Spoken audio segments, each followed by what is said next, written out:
Трошеле, но не заработувале. МРТВ во 2019 завршила со загуба од над 8 милиони евра. Зад неа двете железничарски јавни предпријатија, а традиционални загубари на листата и ЈСП, Водовод и ГТЦ за периодот од 2015-2019 година, говори анализата на Центарот за граѓански комуникации. 30 најголеми предпријатија основани од државата и од локалната самоуправа за 4 години, приходите ги зголемиле за само 2%, оствариле 732 милиони евра, а најдобитни биле МЕПСО и ЈП државни патишта. Приходи од регистрација, патарини, но и огромни кинески кредити. Жолчна расправа околу наводите како ова предпријатие успеало годината да ја заврши со над 40 милиони евра добивка. Тие позитивни или некогаш ќе има и негативни курсни разлики произлегуваат од кредитната задолженост на јавното предпријатие за државни патишта во менување на курсот на девизите по кој е задолжено предпријатието.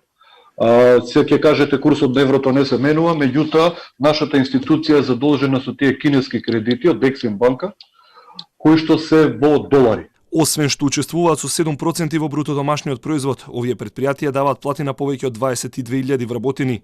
За да се врати вложениот капитал, потребни се векови. Ако вложите капитал во национални шуми, ќе ви се врати целосно за 1867 години. Значи, од прилика у времето на Исус Христос требало да вложите, па сега 2000 година да ви се врати капиталот оноку колку што сте вложили. Кажав, ова е символика за да се пошегува. Во пошта за 1472 години. Во градски трговски центар за 1100 години.